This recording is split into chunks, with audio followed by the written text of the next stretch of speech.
अफगानिस्तान को लेकर दुनिया की राजनीति में एक बड़ा और ऐतिहासिक बदलाव दर्ज हुआ है। मास्को में इस्लामिक अमीरात ऑफ अफगानिस्तान के राजदूत गुल हसन ने रूसी राष्ट्रपति व्लादिमीर पुतिन को अपना परिचय पत्र सौंप दिया है।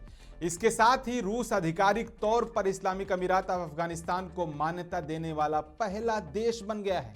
अफगान विदेश मंत्री अमीर खान मुत्तकी ने इस फैसले का स्वागत करते हुए कहा कि उन्हें उम्मीद है कि रूस का यह कदम दूसरे देशों के लिए एक मिसाल बनेगा।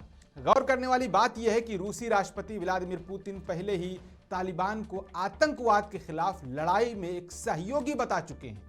दरअसल रूस और तालिबान के बीच संपर्क कोई नया नहीं है।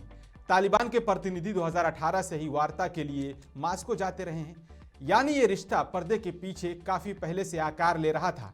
साल 2021 में अफगानिस्तान पर तालिबान की हुकूमत के बाद ज्यादातर देशों ने अपने दूतावास बंद कर दिए थे, लेकिन इसके बावजूद चीन, संयुक्त अरब अमीरात, उज्बेकिस्तान और पाकिस्तान, रूस ऐसे देश हैं जिन्होंने काबुल में अपने राजदूत नियुक्त कर रखे थे।